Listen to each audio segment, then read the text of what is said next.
வணக்கம் உறவுகளே, உங்கள் முருகன். முல்லைத்தீவு மாவட்டத்தில் செம்மலை கிராமத்தில் வருகிறபோது ஒரு கலைஞனுடைய மகளை பேட்டி காணலாம் என்று இருக்கிறேன் என்று சொன்னால், அவர் ஒரு பிரபல்ய அண்ணாவியாக இருந்திருக்கிறார். இந்த பகுதியிலே அவர் மறைந்து பல வருடங்களாகி இருந்தாலும் அவருடைய பிள்ளைகள் மத்தியில் அதனுடைய அந்த கலைத்துறை வளர்வதற்கான ஒரு அறிகுறி இருக்கிறதா அல்லது அது புதைந்து போய்விட்டதா என்பதை அறிவதற்காக நான் அவரை நேர்காணலில் அவரை ஈடுபடுத்தலாம் என்று எண்ணினேன். அந்த வகையிலே அவர்களுடைய அந்த திறமைகள் எங்களுடைய போர்க்கால சூழல்கள் அல்லது அவர்களுடைய பொருளாதார கஷ்டங்களால் சிதைவடையப்பட்டிருக்கிறது அல்லது புதைக்கப்பட்டிருக்கிறது சொல்ல வேண்டும். ஆனால் அவர் இப்படியான புதைக்கப்பட்டவர்களுடைய அந்த மன ஆசைகள், மன ஆவல்களை வெளியில் கொண்டு வரணும் என்ற ஒரு எண்ணம் என்னுடைய மனதில் உதித்ததை வைத்துக்கொண்டு நான் இப்படியான கலைஞர்களுடைய அந்த ஆசைகள், அவர்கள் பட்ட ஆசைகளை வெளியில் கொண்டு வர முடியாத அந்த சூழலில் வாழ்ந்தவர்களுடைய அந்த அவாக்களை நான் வெளியில் கொண்டு வரக்கான முயற்சியில் ஈடுபட்டிருக்கின்றேன். அந்த வகையில் நான் நினைக்கிறேன் முல்லைத்தீவு மாவட்டத்தில் அழகிய ஒரு செம்மலை கிராமம். அந்த கிராமத்தில் ஒரு கிராமிய வாசத்தில் ஒரு பெண்ணை, அந்த ஒரு அண்ணாவியாருடைய மகளை இப்பொழுது உங்கள் முன்னிலையில் நிறுத்த ஆசைப்படுகிறேன். இதோ அவருடன் கலந்துரையாடுவோம். வணக்கம் உறவுகளை. நான் கூர்ன ஒரு கலைஞனுடைய அண்ணாவியாருடைய மகள். வணக்கம். வணக்கம். எங்களுடைய உறவுகளுக்கும் உங்களுடைய வணக்கத்தை தெரிவிங்கள். வணக்கம். உங்களுடைய அறிமுகப்பட்ட உங்களுடைய பேர்? என்னுடைய பேர் ஸ்ரீதரன் மல்லிகாதேவி. அது எங்களுடைய அப்பா ஒரு அண்ணாவியாராக இருந்தவர், ஒரு பிரபல அண்ணாவியார். அவற்றை சார்பிலே பிள்ளைகளுக்கும் அந்த கலை ஆர்வம் இருக்குது. ஆனால் வெளிப்படுத்த முடியவில்லைன்னு என்று கேட்டால் எங்களுக்கு அந்த சின்ன நேரங்களில் அந்த கஷ்டங்களும் யுத்தங்கள், பொருளாதார கஷ்டங்கள் கூட மற்றஞ்சால அதுக்கு தக்க படிப்பு இதுகள் ஒன்று மில்லஞ்சால வன்னி பிரதேசம் நாங்கள் இருக்கிற இடம். அப்போ இஞ்சால எங்களுக்கு அந்த கலையை கற்று தருவதற்கான வாய்ப்புகள் கிடைக்கவில்லை. படிக்கின்ற போது மாணவ மன்றங்கள் அப்படியான பங்கு பெற்றிருக்கிறீர்கள். அதுல பங்கு பெற்றிருக்கிறேன். ஆனா பொருளாதார கஷ்டங்களின் ரீதியாக தான் வெளியிலே வெளியே கொண்டு வர முடியாம இருந்தது. உங்களுடைய அப்பா ஒரு பிரபல அண்ணாவியார், சிந்து நடக்கூத்து, காத்தவராயனை பழக்கி இருக்கிறார். மற்றது ஹரிச்சந்திரா மயாரா, மற்றது சம்பூர்ண ராமாயணம், மற்றது இது அல்லி அர்ச்சனா எல்லாம் பழகி இருக்கிறார். சத்தியவான் சாவித்திரி என்ற ஒரு நாடகம், அது எனக்கு தெரிஞ்ச நேரம் அவர் என்ன கேட்டவர் பிள்ளைக்கு வர சொல்லி அப்படி இருந்து, அப்போ நாங்கள் சின்ன அப்போ இந்த பாட்டுகளை கேட்டு அப்போ என்ன படிக்குமென்று சொல்லி பிறகு இன்னொரு பெரிய பிள்ளைய போடுவோம்னு சொல்லி அப்பா போட்டது. அப்பாவுக்கு சரியான கவலை என்ன கொண்டு தான் பழக்கலையாண்டு நாடகங்களில் எங்கட அண்ணா தம்பியாக்களை எல்லாரும் பழக்கி இருக்கிறார். அவர்கள் நிறைய நாடகங்கள் எல்லாம் நடத்துகிறார்கள். நான் நினைக்கிறேன் அந்த நேரத்தில் பெண் பிள்ளைகளை அந்த வெளிக்கொணர்வதற்கு சிந்திப்பார்கள். கிராமப்புறங்கள்ல ஒரு வயது வந்த பெண்ணை வெளியில் கொண்டு வரக்கூடாது. அப்படியே என்னொரு டீச்சர் ஒரு நாள் வந்து என்ன தனிப்பட வச்சு கேட்டவா, அப்படி நீங்கள் யாழ்ப்பாணம் நீங்கள் என்னோட வந்தியலேண்டா நான் உங்களுக்கு கற்று தந்து நீங்கள் ஒரு பெரிய ஒரு இதாக கொண்டுடுவேன் கூடிய ஒரு டீச்சர் கூடிய என்ன வந்து கேட்டுருப்பா. அப்போ அவள் கிழமைக்கு ஒரு முக்காதான் இங்கே வாரவ. அப்போ அவளுக்கும் பஸ் வசதிகள் அப்போ இல்லை. அதாலே அவற்றை சொல்ல கேட்டு அவருடன் போயிருந்தா இன்றைக்கு நிலைமைகள் மாறி இருக்கும். அந்த நிலைமைகள் அவர் உண்மையிலே ஒரு ஆசிரியர் ஒரு மாணவரை கண்டுபிடிப்பது, அவருடைய திறமைகளை கண்டுபிடித்து அதை மேம்படுத்துவதுதான் அவர்களுடைய உண்மையான அந்த சரியான கடமையாக அவர் சரியாக செயல்பட்டுக்கிறார். நீங்கள் அதுக்கு உங்களுக்கு அலிம்பில்ல இருந்த ஞானாம்பி அக்காண்ட ஒரு டீச்சர் ஒன்று படிப்பிச்சவ. அவள் தான் கூடுதலாக என்ன கூப்பிட்டு பாட வைப்பா. அப்போ நாங்களும் இது வழியாக இன்ஜினியரில் கொஞ்சம் இடக்கிட ஒரு கோயில்கள் அதுகள் இதெல்லாம் கிட சின்ன கோயில்களுக்கு நடனங்கள் பாடுறது அப்படி நித்திர முழிப்பு செய்வோம். அப்படி சிவராத்திரிகள் அப்படி செய்து கொண்டு வரையில அவாவும் கூப்பிட்டு என்ன அதுக்கு பிறகுதான் சின்ன வயதில் நான் இப்போ நான் நினைக்கிறேன் ஒரு 8-9 வயதில் நான் பள்ளிக்கூடம் படிக்க அப்படி தான் நான் பாடினது. அப்போ உங்களுடைய அலம்பிலன்னு சொன்னா உங்களுடைய அயல் கிராமம் அவ காலம் ஆயிட்டா. ஒரு இப்போ இல்லை. உண்மையிலே அவரை நினைவு கூறுறது அது ஒரு நல்ல ஒரு விடயமாகத்தான் இருக்கிறது. உங்களுடைய திறமைகள் எவ்வாறு இருந்தது? இப்போ உங்களுக்கு ஏதாவது செய்து காட்டிடுமா எங்களுடைய உறவுகளுக்கு உங்களுடைய அந்த கற்பனை திறன் அல்லது ஒரு சினிமா பாடல் ஏதாவது உங்களுடைய திறன்களை மக்களுக்கு செய்து காட்ட முடியுமா? செய்து காட்ட முடியும். நான் கனகாலம் அதை கைவிட்டபடியே நான் எது செய்தாலும் நான் இப்போ ஒரு பாட்டையோ இதையோ உங்களுக்கு பாடி அப்படின்டா இயற்றுகிற தன்மைகள் அப்படியெல்லாம் இருக்குது எனக்கு. அப்படி நான் இதுகளெல்லாம் இயற்றி அந்த நேரமே இயற்றி கொப்பி எல்வழியை கூடி இப்போ வச்சிருப்பேன். அப்போ அந்த யுத்த காலங்களில் எனக்கு அது பெரிய பிரச்சனையாக வந்து அப்படியே இதாக விட்டுட்டேன். அதில் எங்களோட கஷ்டங்களும் வாழ்க்கையிலும் அப்படி ஒரு துன்பமான பிரச்சனைகள் வேற. பல மக்கள் உண்மையில திறமைகள் இருந்தும் அதை இந்த வெளியில கொண்டு வர்றதுக்கு எங்களுடைய யுத்த சூழல் முக்கியமாக இருந்திருக்கிறது. எங்களுடைய தமிழர்களுடைய பகுதியில யுத்த காலங்கள் அதை சிதைவடைத்திருக்கின்றது. அப்படி இருந்த யுத்த காலத்தில் சில கலைத்துறைகள் மேம்பாடுகள் இருந்து அதை மேம்படுத்த செய்து இருக்கின்றன. அதுலேயும் குறை சொல்ல முடியாது. ஆனால் அந்த வகையில் அந்த சில காரணங்கள் பொருளாதார கஷ்டங்கள் காரணமாக இப்படியானவர்கள் பின்தங்கி போகிறது உண்மையிலே அது துரதிருஷ்டவசம் என்றுதான் சொல்ல வேண்டும். நீங்களாக இயற்றின பாடல் இருந்தால் ஒன்றை பாடி காட்டுங்களேன். அப்படி பாடுறேன்டா பாடுறேன். நான் இப்போ பனையை பற்றி மனப்பாடமாக பாடமாக்கியே வச்சிருக்கிறேன். வன்னி பகுதியில் உண்மையில் வன்னி மாவட்டத்தில் பனைவளம் கொஞ்சம் கூடுன இடம். பனைவளம் மற்ற அந்த கஷ்டப்பட்ட புள்ளிகள் வாழ்கிறத பற்றி கூட நான் அப்படி ஒரு இதை கூடி இயற்றி வச்சிருந்தேன். பாடுங்க. அப்படி அது கொஞ்சம் கவலைக்குரிய பாடலாயும் இருக்கும். ஏன்னா நான் பிறந்ததுலேருந்து நான் சோகப்பாட்டை விரும்புகிறதும் கூடுதலாக நான் சோகப்பாட்டு தான். நான் ரேடியோவில் நான் பாட்டு கேட்போம். அந்த பாட்டை வடிவாக கவனிப்பேன். அது ஒரு நாளைக்கு 2 முறை கூடுதலாக போடுவேன். அந்த கொழும்பு இதில் போடுவேன். அதை டப்புண்டு நான் உடனே பாடமாக்கி போடுவேன். பாடமாக்கி பள்ளிக்கூடத்தில் கொண்டே படிப்பேன். விரும்பி கேட்கறது மனப்பாடத்திலே எனக்கு வந்துடும். நீங்க பாடுங்க. இப்போ நான் சும்மா நோமலாக ஒரு கலைவாணியை பற்றி என்னென்னு சொன்னால் முதல்வர் கலைவாணியை பற்றி சும்மா நோமலாக ஒரு பாட்டை படிச்சுட்டு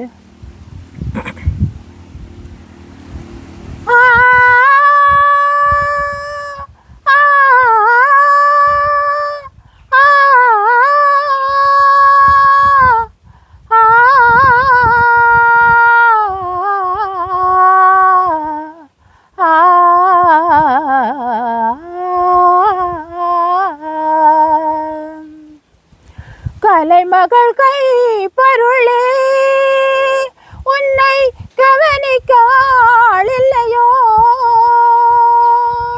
நிலையில்லா நாளிகையில் உன்னை மீட்டவும் விரல் இல்லையோ. கலைமகள் கை பருளே உன்னை கவனிக்காள் இல்லையோ.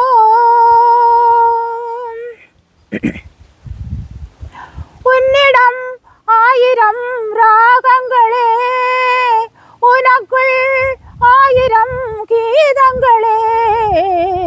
உன்னிடம் 1000 ராகங்களே, உனக்குள் 1000 கீதங்களே. இசையறிந்தோர்கள் மீட்டுங்களே, இசையறிந்தோர்கள் மீட்டுங்களே. இல்லை எனக்கேனும் வழி காட்டுங்களே. கலைமகள் கை பருளே உன்னை கவனிக்காள் இல்லையோ. மிக்க பாராட்டுகள். மிகவும் அழகாக அற்புதமான ஒரு பாடல் பாடியிருக்கிறீர்கள். இப்பொழுது இந்த வயதில் கூட அந்த குரல் தளதளப்பு இல்லாமல் பாடியிருக்கிறீர்கள் என்றால் உண்மையில் நீங்கள் இளமையில் அதை விட்டது உண்மையில் துரதிருஷ்டவசமான ஒன்றுதான். அதை எவராலும் மறக்க முடியாது.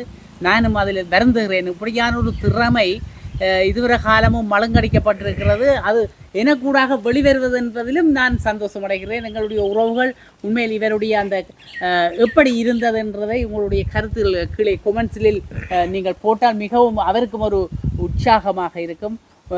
வசந்த மாளிகை படம் என்று நினைக்கிறேன் இல்லையா? வசந்த மாளிகை படத்திலே அந்த பாடல் வருகிறது. ஒரு அற்புதமான பாடல், அழகான குரலாக இருந்தது. வேறு என்ன ஒரு பாட்டு நான் நெடுகாலம் மனதில் பாதிக்கப்பட்ட பாட்டு ஒன்று அதில் ஒரு பந்தியை மட்டும் நான் இப்போ பாடிக்கிறேன்டா நேரங்கள் காலங்கள் காணாது. பாடுங்கள் பாருங்கள். பெற்றவள் உடல் சலித்தால் பேத நான் கால் சலித்தேன், படைத்தவன் கை சலித்து ஓய்ந்தான் அம்மா, மீண்டும் பாவி ஒரு தாய் வயிற்றில் பிறவேன் அம்மா, மீண்டும் பாவி ஒரு தாய் வயிற்றில் பிறவேன் அம்மா, தாய் தந்த பிச்சையிலே பிறந்தேன் அம்மா, இன்று நீ தந்த பிச்சையிலே வளர்ந்தேன் அம்மா, ஏன் இந்த வாழ்க்கை என்று அறியேன் அம்மா, இது இறைவனுக்கு ஓய்வு நேர விளையாட்டம்மா, தாய் தந்த பிச்சையிலே பிறந்தேன் அம்மா. உண்மையில் அவருடைய அந்த வாழ்க்கைக்கும் அவருடைய அந்த பாடலுக்கும் மிக ஒரு பொருத்த பாடாக இருக்கிறது. உண்மையில் இது ஒரு கேஆர் விஜயா அவனுடைய நடிப்பில் சரஸ்வதி சபதம் படத்தில் வந்த காட்சியாக இருக்கிறார். அப்படித்தானே? உண்மையில் இவர் ஒரு பெண் தலைமைத்துவ குடும்பமாக வாழ்ந்து வருகிறார். இவர் மிக தனிமையில் தான் வாழ்ந்து வருகிறார். இப்பொழுது இவருடைய வாழ்வாதாரங்கள் ஆடு வளர்ப்பு அப்படியான ஒரு வாழ்வாதாரத்தில் தன்னுடைய வாழ்க்கையை தனியாக இருந்து போய் கொண்டிருக்கின்ற ஒரு அற்புதமானவர். தான் மற்றவர்களிடம் கடமைப்படக்கூடாது, மற்றவர்களிடம் இறந்து கேட்கக்கூடாது என்பதற்காக தன்னுடைய வல்லமையில் ஆடுகளை வளர்த்து அதன் மூலமாக தன்னுடைய பொருளாதாரத்தை மேம்படுத்தி தன்னுடைய வாழ்க்கையை கொண்டு சென்று கொண்டிருப்பவர் என்றதைத்தான் நான் அறிந்தேன். அந்த வகையில் உண்மையிலே அவருக்கு நாங்கள் பாராட்டுகளை தெரிவிக்க வேண்டும். சொல்லுங்கள், நீங்கள் உங்களுடைய நான் ஏற்றின பாட்டுகள் இருக்கு, நான் அப்படி என்ன ஒன்றை பாடுறேன். ஏனண்டா எனக்கு என்ன ஒரு இப்படி யாழ்ப்பாணத்திலே ஒரு பெண் அவம் ஒரு வயசானவ அவம் என்ன பாடுமுண்டு அறிஞ்சு சும்மா எங்கேயோ போன இடத்த சந்திச்சது தான். பேருந்து நாங்கள் அதை கையோடணும் பேருந்து போனியில் இருந்தால் நாங்கள் இப்படி ஒரு இதை படிப்போம்ண்டா சொல்லி நான் எனக்கு எடுத்து காட்டி இப்படி ஒரு பாட்டு ஒன்று இயற்றி தந்தவ. பின்ன அதை நான் படித்தேன். அப்படி ஒரு பாட்டு இருக்குது. எதுக்கும் மற்றது பனையை பற்றியும் நான் ஒரு பாட்டு இயற்றி வச்சிருக்கிறேன். பனம்பழம் எனக்கு தருவாயா தோப்பினில் நான் வைத்த பனை மரமே, தினம் தினம் குருத்தை தருவாயா வேலையில் நான் நட்ட வடலிகளே, வளர்வாய் வளர்வாய் வரமே தருவாய் தருவாய் பலனை, வட்ட ஓலை வீடு கட்டி விளையாடிடுவோம், படிப்பதற்கு நூலகமாய் ஆக்கிடுவோம், பனம்பழம் எனக்கு தருவாயா தோப்பினில் நான் நட்ட பனை மரமே, தினம் தினம் குருத்தை தருவாயா வேலையில் நான் நட்ட வடலிகளே, பாயை இளைப்பாள் பாட்டி பொருட்களை செய்வார் மாமா, பாயை இளைப்பாள் பாட்டி அதை பழங்களை பெறுவோம் நாமே, வண்ண வண்ண பொருட்கள் செய்து வாழ்ந்திடுவோம், வளமான வாழ்வை நாங்கள் காண்டிடுவோம், வட்ட ஓலை வீடு கட்டி விளையாடிடுவோம், படிப்பதற்கு நூலகமாய் யாக்கிடுவோம், பனம்பழம் எனக்கு தருவாயா தோப்பினில் நான் வைத்த பனை மரமே, தினம் தினம் குருத்தை தருவாயா வேலையில் நான் நட்ட வடலிகளே, பதநீர் வடிப்பார் மாமா அதை பதம் வடிப்பாள் பாமா, பதநீர் எடுப்பார் மாமா அதை பதம்பட வடிப்பாள் பாமா, வெள்ளத்தினால் உணவு செய்து உண்டிடுவோம், வெள்ளத்தினால் உணவு செய்து அறிந்திடுவோம், நோயற்ற வாழ்வு தன்னை வாழ்ந்திடுவோம், வட்ட ஓலை வீடு கட்டி விளையாடிடுவோம், படிப்பதற்கு நூலகமாய் யாக்கிடுவோம், லல்லலலா லாலலலா லல்லலலா லல்லலலா லாலலலா லல்லலலா. சும்மா இதுல மிகவும் அற்புதமான பாடல். பனை மரத்தின் அந்த உண்மையாக அதனுடைய அந்த பயன்களை மிகவும் அற்புதமாக துல்லியமாக எங்களுக்கு அதை விளங்கப்படுத்தி இருக்கிறார். நன்றி. உங்களுடைய அந்த இயற்றி இருக்கிறீர்கள் நிறைய. உங்களுடைய உண்மையில் அண்ணாவியாருடைய மகள் என்ற அந்த ரத்தம் ஓடுவதை நிலைநிறுத்தி இருக்கிறீர்கள். அதில் அப்படியே தெரிகிறது. நீங்கள் உங்களுடைய அந்த அப்பாவினுடைய பாடல்கள், அப்பாவினுடைய காத்தவராயன் அப்படியான பாடல்கள் எதுவும் பாடக்கூடிய இருக்குமா அவருடைய அந்த நினைவாக? அங்கே அந்த கொஞ்சம் இந்த முஸ்பாத்தியா அப்படி இதாக மாறுதுன்னு சொன்னால் எனக்கு அதில் பார்க்க விரும்பினது குறவங்குறத்தி பார்ப்பேன். இந்த பாட்டுகள் பறையன் பறச்சியா வரிவினம் அந்த அதுகளை கொஞ்சம் பார்ப்பேன் நான். அதுகளை தான் கூடுதலாக நான் அதுகளை தான் கொஞ்சம் நோட் பண்ணியிருப்பேன். அப்படி அந்த பாட்டுகள் இருக்கு.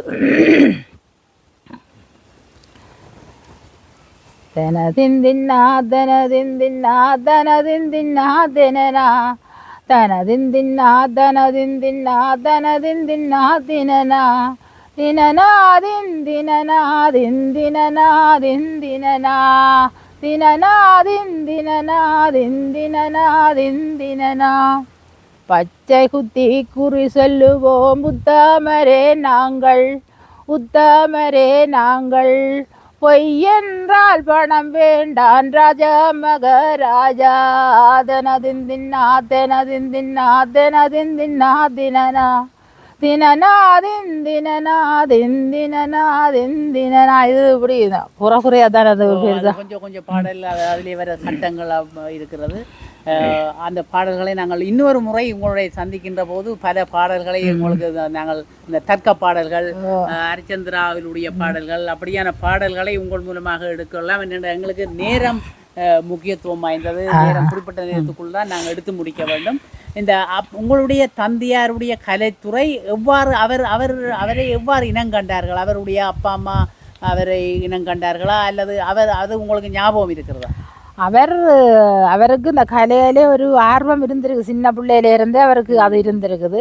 அப்போ அவர் இப்படி நாடகங்கள் இதுகள் அந்த பழகுற இடங்களில் போய் ஆள் கொஞ்சம் சின்ன பிள்ளைகளில் போய் பார்த்துருக்கேங்க. அந்த பாட்டுகளை உடனே அது இருக்க மனம் வராது. அந்த பாட்டுகள் இப்படியும் வாயில் வரும். படிக்கணும் மாதிரி இருக்கும். அந்த இப்படி நடித்தவை இப்படி பாடின வேண்டு நாங்களும் அது ஒரு ஊக்கமாக இருக்கும். அப்போ அந்த அந்த அந்த அண்ணாவியர் தான் இவரை கவனித்து பார்த்துட்டு யாழ்ப்பாணத்தில் இருக்கிறவர் அவர் கூட்டிக்கொண்டே இவர் ஐயாவை கொஞ்சம் ஆளை கவனித்து கொண்டே கதைச்சி பாட்டுகளை கேட்க அவர் பழகி இருக்கிறார் அப்பா. அப்போ அவருக்கு பெருத்தா போலேயும் இந்த போட்டியாக வரையக்குள்ள அப்பாவுக்கு தான் அந்த இது வந்திருக்கு. அப்பா அவர் சொன்னாராம் இவருக்கு தான் அதை கொடுக்கலாம் அந்த பதவியை அண்டு. அப்படி அந்த நேரமே குரு பரிமாறப்பட்டு அப்போ அவர் எனக்கு தெரியும் ஐயா கொப்பி பூ எல்லாம் அடுக்கி வச்சிருப்பார். அப்போ சொல்லுவார் இதெல்லாம் கவனம் வந்து அண்ணாக்கள்கிட்ட கொடுப்பார். கவனம் தம்பி இதுகளெல்லாம் பின்னுக்கு இது தேவைப்படுற சாமான் சொல்லி அவர் வயது போனா பிறகும் அந்த யுத்த காலத்தில் கூடி எனக்கு அதை மறக்க முடியாது. உங்களுடைய அப்பா நாங்கள் இப்போ சரியா நான் அதை நினச்சி சரியாக கவலைப்படுறேன். யுத்த காலத்திலும் வந்து கூப்பிடும் அப்பா ஐயா வந்து மல்லியா எனக்கு இந்த ஒரு பாட்டை நீ எழுதி வச்சிரு, இதெல்லாம் தேவைப்படுற பாட்டுகள் என்று சொல்லுவார். நான் அவர் மனப்பாடம் தான். எந்த ஒரு பெரிய ஒரு பைபிள் மாதிரி கதையை கூடி அப்பா மனப்பாடத்திலேயே சொல்லுவார். சொல்ல எழுதுறதுலேயே ஒருத்தர் இருக்கிறார் எங்களுக்கு. கவிஞர் கண்ணதாசன் கூட அவரே எழுதுவதில்லை. அவர் வாயால் சொல்லி கொண்டிருக்க இன்னொரு கண்ணன் என்றவர் தான் எழுதுறா. அதே மாதிரியான பாணி தான் உங்களுடைய அப்பான்னு சொல்லியிருக்கலாம். அப்படி கண்ணதாசன் அவன் கடவுள் மாதிரி தானே. அவன் ஒரு பாட்டுண்டாலும் அதுக்கு அர்த்தம் ஒரு சின்ன ஒரு வயது புள்ள கூடி அதுக்கு அர்த்தத்தை காணக்கூடிய பாட்டு தானே அது. அப்போ இப்பொழுது உங்களுடைய தந்தையாருடைய இதை யாராவது பின்பற்றுகிறார்களா? உங்களுடைய சகோதரங்கள் அல்லது யாராவது பின்பற்றுகிறார்கள்? அதைத்தான் நான் சொல்கிறேன். அதுதான் எனக்கு சரியான கவலை மாதிரி. ஆனால் எங்களுக்கு தம்பியரால் அந்த இதுகள் இருக்கு அவருக்கு. எல்லாருக்கும் வயது போட்டுது கஷ்டங்கள். ஏன் அவர் ஊக்கப்படுத்தி அதை கிராமத்திலே அப்படியான ஒரு நாடகங்களை போட பண்ணி அப்படி செய்ய முடியாதா? அப்படி எங்களுடைய அம்மா சொல்லும், ஐயா கண்ட இடமெல்லாம் நாடகம் உண்டா ஒழிக்கிட்டு போடுவாராம். அந்த கலை அப்போ அதில் கொஞ்சம் அம்மாவுக்கு நகைகள் அதுகள் இதுகளெல்லாம் அடைவு கூடி வைக்க வேண்டி வருமா. அப்படியெல்லாம் அம்மா சொல்லுவா. அப்படியெல்லாம் சண்டைகள் வரும், போட்டியா போய்க்குள்ள சண்டைகள் வர்றது, அப்படி நாடகத்தை குழப்பணிக்கிறது, அப்படியெல்லாம் அந்த நேரம் கலைத்துறை பயணங்கள். அப்போ அந்த கலையில் இருக்கிறவைக்க அது மனம் வராது. அதை இருக்கும் நான் செய்து காட்டணும் பண்ணுற ஒரு இதுதான் இருக்கும் அவைக்கு. அப்படி நல்ல ஒரு விடியம் எங்களுக்கு. அதை எங்களுக்கு எங்களுக்கு மாமா ஒரு ஆள் இருந்தவர், அவர் பள்ளு படிப்பார், இந்த பண்டி பள்ளு. அப்படி நாங்கள் பக்கத்தில் போயிருந்தா மாமா அந்த பாட்டை படிங்கொண்டு சொன்னால் அவர் படிப்பார். பண்டி பாட்டு படிப்பார். அதை உண்மையாக அது அற்ற மடத்தியாலத்து கூட வச்சு படிக்கும் மாமா. எனக்கு உண்மையில் அது இப்போ மறந்து போச்சேன். ஒரு ரெண்டு சொல்ல தான் நான் அதை இப்போ ஞாபகம் வச்சுக்கிறேன். நான் பெரிய அண்ணன் அப்படி ஞாபகம் வச்சிருப்பேன்னு நினைக்கிறேன். அப்படி அந்த மாமா படிக்க எங்கிட்ட ஆக்களை நான் ஒரு தரையும் தான் எங்களோட வம்சாத்தில் நான் குறியாக எடுக்க மாட்டேன். எல்லாரும் அந்த கலையில் ஆர்வம் ஊறியவரால் இருந்த சின்னத்தை மாமா, அவரும் நாரதரண்டு சொன்னா. அப்படி வேடம் உண்டா நாரதர் தான் நிற்பார். ஒரு மாமா அவர் கிருஷ்ணருக்கு வேடம் போட்டால் அவர் கிருஷ்ணர் தான். அப்படித்தான் அந்த அண்ணாவியார் எடுப்பார். சிவன் கிருஷ்ணர் நாரதர் வேடம் இருக்கையில உண்மையில அந்த 3 பேரும் அந்த போட்டோ அப்படி இருக்கும். அந்த சீனிலே வந்தார். உண்மையில் தேவலோகத்திலிருந்து 3 பேரும் அதெல்லாம் யுத்த காலத்திலேயே எங்களுக்கு அந்த போட்டோவில் எல்லாம் இல்லாட்டா நாங்கள் அதை இப்போ வச்சுட்டு இருந்திருப்போம். அப்படி எங்களுக்கு அதெல்லாம் யுத்த காலத்திலே இல்லாமல் போயிட்டு. அப்படி உண்மையில் அது எங்களுடைய நாங்கள் நிறைவு செய்து கொள்ளலாம். நாங்கள் இன்னும் ஒரு முறை இவருடைய அந்த திறமைகளை வெளிக்கொணர வேண்டும். எவ்வாறாக இப்படி புதைக்கப்படுகிறது, எத்தனை பேருடைய மனதின் ஆசைகள், மனதில் இருக்கின்ற அந்த திறமைகள் அனைத்தும் சும்மா இப்படி ஒரு நான் இவரை அடையாளம் காண வேண்டும் என்று ஒரு நீண்ட நாள் ஆசையுடன் இங்கே வந்து இருந்தபோது இவரை பிடித்து உறவுகளுக்கு காட்ட வேண்டும் என்று நினைத்தது போல் வந்த நாளைத்தான் இன்றைக்கு இவருடைய திறமைகள் இன்றைக்கு ஏதோ ஒரு கொஞ்சம் பேராவது நீங்கள் பார்ப்பீர்கள், அறிவீர்கள். வெளிநாட்டு உறவுகள் கூட இதை பார்த்து மகிழ்வீர்கள் என்று நான் சொல்ல வேண்டும். இப்படியான திறமைகள் எங்களுக்குள் நிறைய புதைந்திருக்கிறது. இப்போ இந்தியா தமிழ்நாட்டை பொறுத்தமட்டில் அங்கே வெளிக்கொணர்வதற்கான வளங்கள் நிறைய இருக்கிறது. அந்த வளங்கள் எங்களிடம் இல்லை, எங்களுக்கு இல்லாமல் போய்விட்டது. அது எங்களுக்கு இனி இருக்க போவதும் இல்லை என்று தான் சொல்ல வேண்டும். கிராமப்புறம் வழியாகவும் இருந்த அந்த வளங்கள் அற்றுப்போய் இப்போ போன் கலாச்சாரங்கள், இப்போ டிவி கலாச்சாரங்கள் வந்ததாலே எங்களுடைய கலைத்துறைகள் ஆலயங்களிலே எங்களை சிந்து நடை கூத்துக்களோ அல்லது ஹரிச்சந்திர மாயன காண்டங்களோ நாங்கள் அரங்கேற்றுகின்ற போது அங்கே மக்கள் கூட்டங்களை வருவதில்லை. சீரியல் பார்ப்பதற்காக நேரம் போய்விட்டது என்று போகிற ஒரு கூட்டமாகத்தான் இப்பொழுது வாழ்ந்து கொண்டிருக்கின்றோம். அந்த வகையில் எங்களுடைய கலைகள் புதைக்கப்படுகிறது, புதைந்து கொண்டு போகின்றது. அது அப்படி நடக்கக்கூடாது, சிதையக்கூடாது, சிதைவடையக்கூடாது என்று கூறி இப்படியான கலைஞர்கள் இப்படியான இந்த கலைகளை மேம்படுத்த வேண்டும், இதை மீள உருவாக்க வேண்டும். இதை எங்களுடைய கிராம மட்டங்களில் அதை வெளிக்கொணர வேண்டும் என்றுதான் நான் விரும்புகிறேன். நான் ஒரு அம்மன் பாடலோட 2-3 வரியோட அதோட நாங்கள் நிறைவு செய்து கொள்ளலாம். பொம்மலையில் பூத்தவளே புவலயம் 14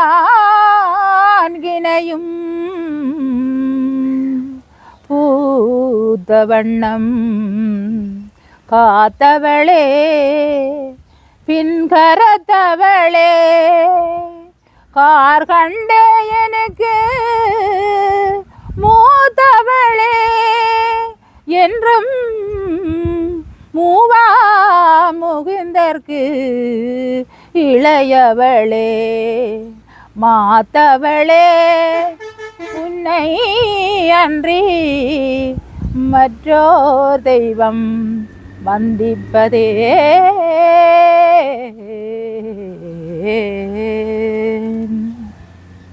நன்றி நன்றி உறவுகளை. இதுவரை எங்களுடைய இந்த காணொளியை பார்த்தவர்களுக்கு மிகவும் நன்றி கூறி நான் மீண்டும் ஒரு காணொளியில் இவரை தொடர்பு கொண்டு மீளவும் இவருடைய திறமைகளை நாங்கள் வெளிக்கொணர்வதற்கு இருக்கின்றோம்.